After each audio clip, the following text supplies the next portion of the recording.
Shalom shalom ndagusuhuje mu izina rya Yesu habwa umugisha n'Uwiteka nkuzaniye ijambo rivuga ngo Imana ije guca intege ibyakurwanyaga. Ndavugana n'umuntu ufite ibiri kumurwanya muri iyi minsi. Ni iki kiri kukurwanya muri iyi minsi? Ese ni uburwayi? Urabona umusozi iruhande rwawe w'uburwayi, ukabona uwo musozi utashobora kuvaho, ari umusozi utanyeganyega. Ese ni ubukene? Ese ni agahinda ufite kwiheba? Ni iki uri kubona imbere yawe ukabona ari umusozi? Mu Kuva igice cya 14 ku murongo wa 14, Abisirayeli bageze imbere ya Yorodani, babona Yorodani ni ikibazo, ntibashoboye kuyambuka. Inyuma hari ingabo za Farawo, impande hari imisozi, ntacyo gukora. Utaramanika amaboko uvuga uti urugamba ntago ari urwanjye, ni urw'Uwiteka. Mu Ngoma za kabiri mu gice cya 20 umurongo wa 15 haravuga ngo ntimutinye kandi ntimukurwe umutima n'uwo mukumbi munini cyane. Urabona ibikugoye ari byinshi cyane, urabona birumbaraye, ngo kuko intambara atari iyanyu. Uwiteka arakubwira ngo izo ntambara uri kubona ntago ari izawe. Icyawe ni ugusenga, ni ukuramya Imana, ni ukuyizera.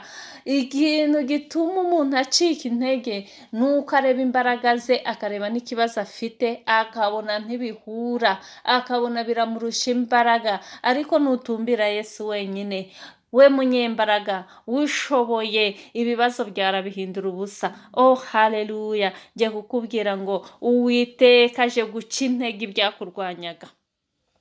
Nubyakira ukakira ijambo ry'Imana ukaryizera, riragukorera. Ibibazo wari ufite byose, menya ngo urugamba ni urw'Uwiteka. Imana nimara kubica intege, imbaraga zawe zirazamuka. Imana itarabica intege, wowe uracika intege. Biharira Imana yonyine, niyo ishoboye, niyo ishobora kukurwanira urwo rugamba uri kureba ukabona utarushoboye. Urugamba rw'amagambo, urugamba rwo kubesherwa, sinzi urugamba uri guhura narwo muri iyi minsi, ni wowe uruzi. Ariko ndagira ngo nkubwire ngo intambara uri guhura nayo yose, menya ngo urugamba ntago ari urwawe. Menya ngo ntiwakwishoboza, tumbira Yesu wenyine, niwe ushoboye kukurwanirira. Oh haleluya! Muri Samweli wa mbere igice cya 17 tuhasanga inkuru ya Dawidi na Goliyati. Goliyati yari munini, ateye ubwoba, arumbaraye pe.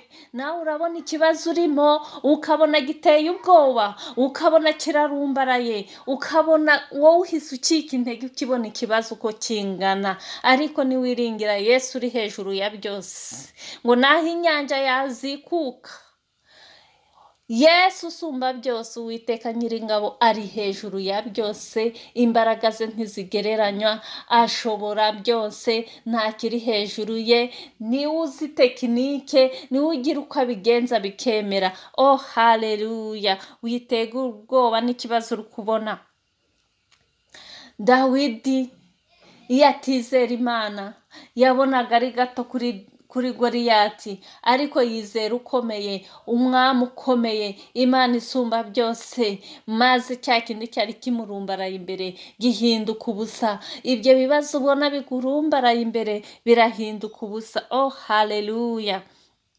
Mu Bakorinto ba kabiri igice cya 10 duhereye ku murongo wa 4 hatubwira yuko intwaro zacu zisenya ibihome. Izo ntwaro ziva imbere y'Imana, nta handi ziva. Si ukwishingikiriza ku mbaraga zacu, ahubwo ku mbaraga z'Imana zitananirwa. Zikubita hasi ikintu cyose kizamuye. Oh haleluya!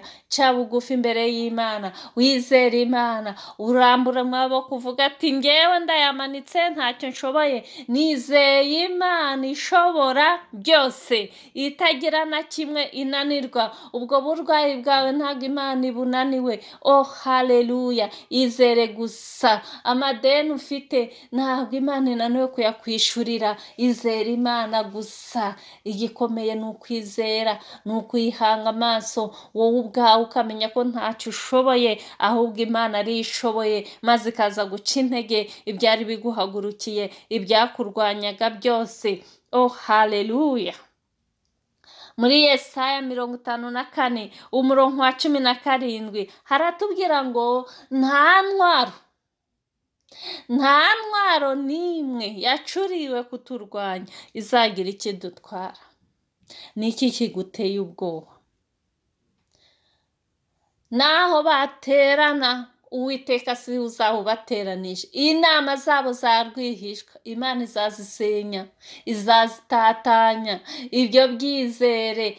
Haleluya. Nta ntwaro n'imwe yacuriwe kukurwanya izakwica. Imana ikuramo bwa bukana. Nibaguha uburozi irakuramo ubukana. Barabuhaye abandi bagapfa wowe ubeho. Haleluya. Imana irakuramo ubukana, ubusabwe bwica. Imana iduhe kubyizera. Imana iduhe kubigenderamo. Hatari ukwizera imbere y'Imana nta gikoreka. Muri Yakobo haratubwira ngo asaba Imana yizeye adashidikanya, kuko umuntu utizera ngo burya ava mu nzira ze, aranamuka, arizera gake akabivamo. Uyu munsi ukaba wasenze ejo ukabivamo. Ariko umuntu ufite kwizera gukomeye, kudahuzagurika, akomeza imbere. Imana igiye guca intege ibiguhagurukira byose kugira ngo ukomeze imbere. Ubyizere ubigenderemo. Imana igiye guca intege ibyakurwanyaga kugira ngo ukomeze imbere. Imbere ni heza, uzarama ntuzapfa, kugira ngo uhamye imirimo y'Imana, wamamaze ishimwe ry'Imana. Haleluya. Wicika intege, wikwiheba.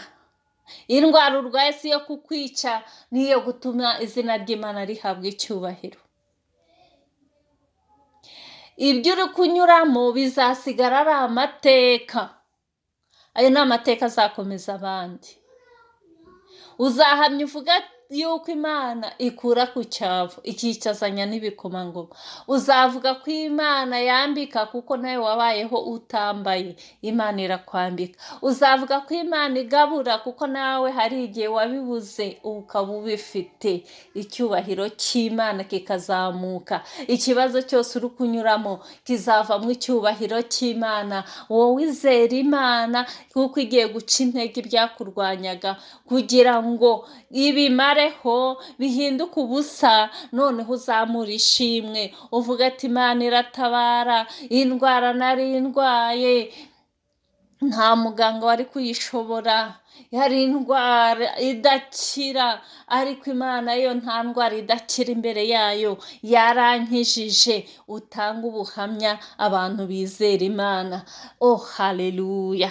Komeza wizere Imana, komeza uyiringire, we gucika intege, kuko Imana ije kurwanya ibyo byakurwanyaga, ije kubica intege. Ije guca intege amagambo ahagurukiye kugusebya, ije guca intege ubukene bwari bukuzahaje, ije guca intege abaguhagurukiye kukurwanya bose. Imana iri mu ruhande rwawe. Imana irakuneshereza ayo mahanga, ngo ayo mahanga yose nubwo ari menshi, nubwo wabona abantu ari benshi, nubwo wabona uri mu ruhande rwawe uri kubura n'umwe, Uwiteka wenyine ari mu ruhande rwawe kandi arusha abantu bose imbaraga. Umwizere, umwikomezeho, kuko Uwiteka arakuneshereje. Uwiteka muri uyu mwaka aje kukwiyereka, aje guca intege ibyakurwanyaga byose, aje kuguhindurira amateka. Nawe uzamushima, nawe uzahamya. Imana irinda icyubahiro cyayo. Iragukura muri ibyo bibazo kuko izi neza kuzayihamya, kuko irebera itangiriro mu iherezo, kuko izi yuko ibyo bibazo nubivamo utazabasha guceceka, uzahamya imirimo y'Imana, kuko izi neza ko nukiri iyo ndwara utazavuga ngo ngize isoni zo kuvuga ko narwaye indwara imeze uko, ahubwo uzahamya ukavuga ati n'undi uyirwaye niyizere, Imana irakiza. Imana izi neza ko ibyo byaha urimo wumva urimo uzahaye, wumva uyobowe n'igitugu cya Satani, agasuzuguro ka Satani, Imana ije kumuca intege, Imana ije kubica intege, Imana ije gukuraho agasuzuguro ka Satani. Noneho nunesha icyo cyaha uzahamya, ntuzatinya kuvuga ati nakoraga ibi, ahubwo uzabivuga kugira ngo na wa wundi wari ubirimo yambara imbaraga, avuga ati Imana yakijije uriya muntu ikamukiza ibi byaha, nanjye irabinkiza, maze Imana icyubahiro kigarukire. Ntabwo uzaheranwa nabyo, ahubwo Imana iragutabaye, Imana iragutabaye, Imana ije kukugirira neza, Imana ije guca intege ibyakurwanyaga, ubyizere. Oh haleluya! Abisirayeli bageze ku nyanja itukura, Imana yabanje ngo ikora mu nziga z'amagare ya Farawo, atangira gukururika bigoranye, basunika byanga. Imana igiye kukwereka ikimenyetso y'uko igutabaye, ibyakurwanyaga ubibone ko byacitse intege. Ugiye kubibona ko byacitse intege, nibwo ikibazo kigiye kurangira. Abisirayeli bakurikiwe n'amagare ya Farawo, amaze gucika intege, bari batararirimba indirimbo yo kunesha, ariko bamaze gushyira mu nyanja itukura, ingabo za Farawo zose, Miriyamu azamura indirimbo ngo ifarashi n'uwihetse bose bashiriye mu nyanja. Imana igiye gushyira indirimbo nshya mu kanwa kawe, igihe cya kibazo wabonaga imbere yawe cyarangiye, kitaranarangira, Imana yagiciye intege. Kiriho, Imana yagiciye intege. Oh haleluya! Nubwo ukibona kigihari, ariko menya ngo Imana yagiciye intege. Kiri kukurwanya ariko bigoranye, amagare ya Farawo ari gukururuka bigoranye. Ugiye kwambuka ugera i Kanani. Muri Kanani yawe ni mu bisubizo byawe, ni mu masezerano yawe. Ugiye kugera mu masezerano yawe, naho wanyuze mu nzitane, naho wanyuze mu bigeragezo bitandukanye, ugiye kuzamura indirimbo y'ishimwe. Oh haleluya! Ugiye gusingiza Imana, ugiye kugera aho Imana yakubwiye, kuko warageragejwe ntiwabivamo.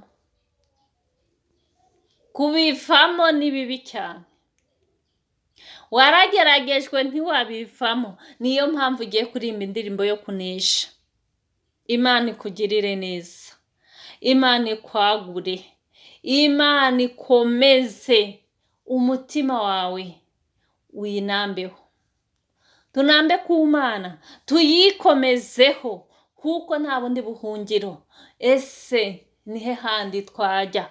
Twakuvaho tukajya he, ko ari wowe ufite amagambo y'ubugingo? Uwiteka niwe ufite ijambo rya nyuma ku buzima bwawe. Ntuterwe ubwoba na Goliyati uri imbere yawe, ntuterwe ubwoba n'inyanja itukura iri imbere yawe, ntuterwe ubwoba n'ingabo za Farawo, ntuterwe ubwoba n'imisozi miremire, ntuterwe ubwoba n'ingabo nyinshi uri kubona ziguhagurukiye. Urugamba ni urw'Uwiteka, ibyo ntibigutere ubwoba. Uwiteka ari mu ruhande rwacu. Ese umubisha wacu yava he? Iyo wamwiringiye wabura iki? Hezekiya yaramwiringiye, ajya mu rusengero, ararambura, byonyine arasenga. Senga, komeza usenge, komeza wiringire Uwiteka. Kurwana k'Uwiteka si nk'uko abantu. Uwiteka ntajya ananirwa, nta rugamba na rumwe abasha gutsindwa. Maze ingabo za Senakeribu ngo zari zimaze igihe ziganditse, bizeye kumaraho Abisirayeli.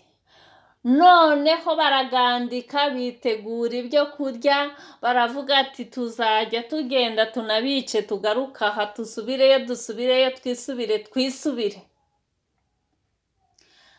Ariko Hezekiya wiringiye Imana ikomeye, iri hejuru ya byose, operasiyo y'Imana iri hejuru cyane. Oh haleluya! Maze amuca intege. Agiye kumuca intege, ingabo zose ze zari ziganditse, marayika biraramo, bose mu gitondo babyuka babaye imirambo. Senakeribu bacitse intege. Ndagira ngo nkubwire ngo Senakeribu wari uguhagurukiye, Uwiteka yamuciye intege. Amaze gucika intege, icyakurikiyeho ngo abahungu be bamusanga ari kuramya ibigirwamana bye. Bo ubwabo abahungu yibyariye, bo ubwabo baramurangiza, bo ubwabo baramwica. Kubera iki? Ntabwo yiringiye Uwiteka, ntabwo yiringiye Imana. Ariko uwiringiye Uwiteka nta cyamuca intege. Oh haleluya! Ahubwo umwanzi wacika intege, yamara gucika intege, wowe ukagira imbaraga. Wowe wiringiye Imana, iyo imbaraga zirazamuka, umwanzi wawe yamaze gucika intege. Senakeribu amaze kubona ibyo bibaye, bahindutse imirambo, noneho yagize imbaraga zo kubasanga mu birindiro, zo gukurikirana umwanzi wabo. Moridekayi, Imana imaze guca intege abamurwanyaga, noneho yaragiye ajya mu misozi hose, aragenda arabamara abanzi be. Kubera iki? Kuko yari amaze kubona ko abanzi be bacitse intege. Imana igiye guca intege abanzi bawe kugira ngo wavanse, kugira ngo ugere aho Imana igushakira kugera, kugira ngo ugere mu masezerano yawe. Imana yabanje guca intege ibyakurwanyaga. Noneho ntiri bubice intege gusa, ahubwo n'umuzi wose, naho bituruka hose, Imana irabirandura mu izina rya Yesu Kristo. Imana itugirire neza. Imana ije guca intege ibyaturwanyaga. Imana irera irakiranuka. Jehova Jire, Jehova Sharma, Imana yironkera. Ni Imana yironkera ku buzima bwawe. Ni Imana yironkera ubona byarangiye. Ni Imana yironkera ugeze imbere y'inyanja itukura, ubona ntacyo wakora. Hahandi uri kubona ntacyo wakora, Uwiteka arigaragaza. Niba ukiri kwishakamo akabaraga ukumva ko hari icyo wakora, imbere ya Goliyati ntacyo uri bushobore, imbere y'inyanja itukura ntacyo uri bushobore, ahubwo urugamba rwose ruharira Uwiteka. Ruharira Uwiteka ko wowe ntacyo ushoboye.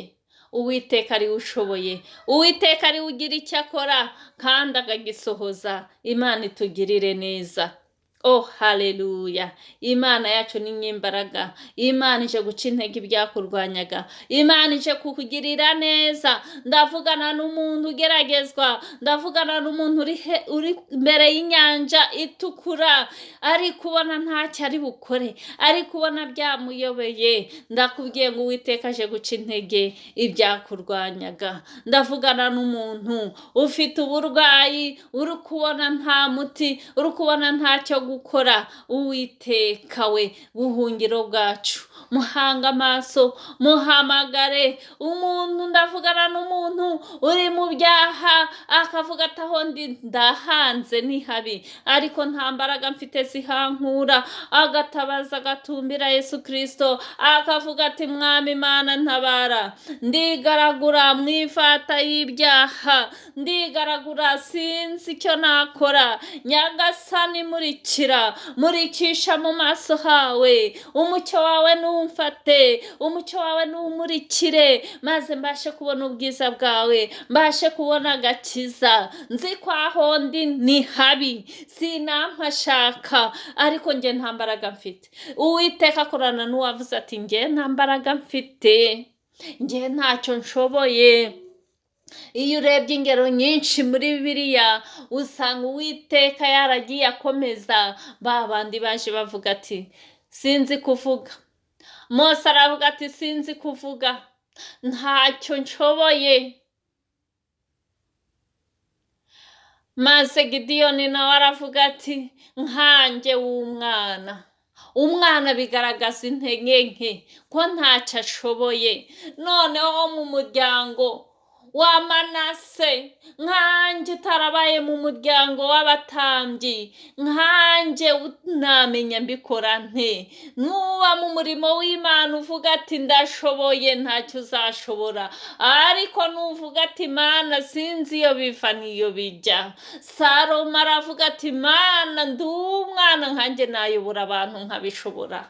Njyewe nkanjye namenya mbigenza nte? Sinzi iyo biva n'iyo bijya. Abiharira Uwiteka, imigambi yawe yiharira Uwiteka, urugamba ruharira Uwiteka, nibwo uzabasha kunesha. Oh haleluya! Imana irwanya umuntu wumva ko hari icyo ashoboye. Imana irwanya umuntu ufite ubwibone. Imana irwanya umuntu wishize hejuru, ariko uwicisha bugufi imuhera ubuntu. Reka byose tubiragize Uwiteka. Reka umurimo dukora tuwuragize Uwiteka. Reka bizinesi yacu tuyiragize Uwiteka. Reka muri byose dukora tuvuga ati Uwiteka uganze, Uwiteka ugaragare mu kazi, Uwiteka ugaragare mu rugo rwanjye, Uwiteka ugaragare mu bana banjye, Uwiteka ugaragare mu gihugu cyanjye. Uwiteka ni wowe niringiye. Data ni wowe ushoboye, ni wowe wagira icyo ukora. Imana itugirire neza. Ngusabiye umugisha, ngusabiye kwiringira Uwiteka, ngusabiye amahoro menshi. Reka dusenge. Data ndagushimye kubw'ijambo ryawe, ndakwinginze nyaguhora ku ngoma, nk'uko imvura na sheregi bimanuka biva mu ijuru ntibisubireyo bidatoheje ubutaka, niko ijambo ryawe rizamera. Iri jambo nirigwe mu butaka bwiza, ryera imbuto nyinshi. Twese tukwiringire ko ntacyo twishoboje, ko ari wowe ushoboye, ku rugamba rwawe, kandi ni wowe ufite kunesha. Uwiteka nyaguhora ku ngoma we, amaraso ya Yesu nadutwikira tweze, kandi atubera uburinzi tw'ubwacu n'imiryango yacu n'igihugu cyacu. Uwiteka urwane n'ibiturwanya, uburane n'abatuburana. Ndakwinginze nyaguhora ku ngoma, feva yawe nituweho. Turakwinginze nyaguhora ku ngoma. Hari umuntu uri mu bibazo bitandukanye, buri wese umwiyereke mu ruhande rwe, buri wese umwambutse inyanja imuri imbere. Uwiteka ingabo za Farawo ziduhagurukiye zose zishirire mu nyanja mu izina rya Yesu Kristo. Ingabo za Senekeribu zo kudutuka izo zose zirangire zibe imirambo mu izina rya Yesu Kristo. Uwiteka urahambaye, izahagurukira umuryango, izahagurukira igihugu cyacu, zose zibe imirambo mu izina rya Yesu Kristo. Imbaraga z'umwanzi, ijambo ryaratubwira ngo turwanye Satani, izo zose ndazirwanije mu izina rya Yesu. Uburwayi ndaburwanije mu izina rya Yesu. Ubukene ndaburwanije mu izina rya Yesu. Intege nke mu mwuka ndazirwanije mu izina rya Yesu. Mpamagaye imbaraga, mpamagaye amavuta, mpamagaye umwuka wera, mpamagaye amahoro, mpamagaye kugubwa neza mu izina rya Yesu Kristo. Ushimwe kujya wumva gusenga kwacu, uhora utwumva Mana yacu. Uwiteka uhimbazwe, uragahora ku ngoma. Icyubahiro ni icyawe iteka ryose. Ntawe muzagisangira, ntawe munganya gukomera, ntawe munganya kurwana, nta rugamba na rumwe rujya rukunanira. Uhora unesha iteka ryose. Ngaho tuneshereze, turakwiringiye, niwe duhanze amaso. Uwiteka Mwami Imana, nk'uko abana bahanga amaso se, umugaragu agahanga amaso sebuja, niko tuguhanze amaso Uwiteka. Ntituzamwara, ntituzakorwa n'isoni, kuko tukwiringiye. Urakoze, uragahora ku ngoma. Icyubahiro ni icyawe iteka ryose. Ni mu izina rya Yesu nsabye nizeye, amen.